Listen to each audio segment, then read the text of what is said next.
Ben, la ligne rouge, elle est déjà franchie par le gouvernement depuis très longtemps, parce qu'à force de se foutre de la gueule des nationalistes corses, ben, ça provoque ça, parce qu'en fait, ils ont baratiné, ils ont baladé les Corses pendant très longtemps, et Macron, il a très bien fait ce jeu-là. Darmanin, Macron, et là ça leur retourne sur eux parce qu'en fait c'est déclenché par la mort de Colonne, et aujourd'hui ça déclenche une colère des jeunes dans la rue, et puis il y a un peuple corse, il y a une histoire, il y a des droits, et ces droits sont pas reconnus. Donc en fait la ligne rouge c'est ça, c'est pas les Corses qui la franchissent, c'est complètement légitime de dire bah oui mais nous on veut le respect de nos droits, notre culture, notre langue. Donc ça veut dire que vous accédez à toutes les revendications des autonomistes, la co-officialité de la langue. Nous ce qu'on dit c'est qu'en fait une démocratie, si vraiment la République française c'était une démocratie, ça ne l'est pas. Mais on imagine, elle est démocratique, elle respecte les peuples, et bien elle donne le droit à l'autonomie de ces peuples-là. Elle permet des référendums, des discussions, et à partir du moment où il y a des peuples, mais il y a aussi le peuple basque, il y a en Bretagne, et puis la Guyane ou la Nouvelle-Calédonie qui s'est fait avoir par Macron encore une fois, avec un référendum qui repousse pour combien de temps on ne sait pas l'idée de l'indépendance, mais c'est quand même le minimum. Des peuples revendiquent des droits, ils demandent le droit de s'organiser par eux-mêmes, il faut le donner, c'est normal. Et les discussions, elles peuvent avoir lieu dans le contexte actuel avec ces violences où vous dites qu'il faut d'abord un arrêt des violences et après on discute. Justement, c'est parce qu'il y a ça que la discussion est possible.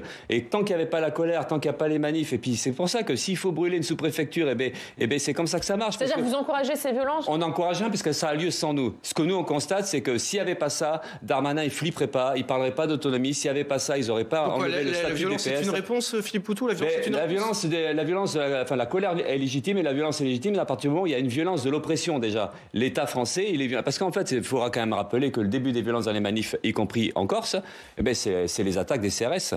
Parce qu'il y a quand même des tirs de LBD, il y a eu des blessés graves, on n'en parle pas beaucoup, mais il y a des manifestants qui ont pris des tirs dans la tête ou dans le torse, en Corse.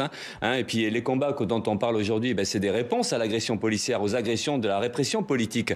Donc c'est ça aussi, c'est qu'en fait, souvent la colère, parce qu'en fait les populations, elles sont hyper sympas, sauf qu'à un moment donné, ça passe plus, à force de se foutre de la gueule du monde et d'écraser les gens, parce que la Corse, c'est pas juste une question de déni démocratique, c'est aussi de la pauvreté, c'est aussi la difficulté pour la jeunesse de se loger, c'est la spéculation immobilière, c'est la bétonisation des côtes. En fait, ce qu'on appelle le tourisme, en fait, ça profite à une poignée, et puis la population, elle en souffre. Donc tout ça, ça s'accumule, et à un moment donné, ça pète. Et quand ça pète, c'est sain, parce que c'est normal que la population... Y compris si ça va jusqu'à des formes de violence? Les formes de violence, encore une fois, c'est d'abord la violence d'État et après il faut se défendre. Mais quand c'est la question de la légitime défense, quand on est attaqué, quand il y a du chômage, de la précarité, qu'on nous écoute pas, que notre langue, que notre histoire elle n'est pas reconnue, qu'est-ce que vous voulez, soit on se tait, soit on baisse la tête. Et d'ailleurs c'est vrai que c'est ça le pouvoir, c'est ce que veut le pouvoir, c'est écraser les gens, c'est les faire taire. Le mouvement des Gilets jaunes, c'était ça, c'est taisez-vous, restez chez vous, et si vous êtes encore dans la rue, on vous tire dessus, c'est ça. Et alors à partir de ce moment-là, comment on fait, comment on change les choses, comment on se défend? Et la démocratie, elle doit reconnaître le droit de contester, le droit de se battre. Oui, c'est comme ça. Et la violence,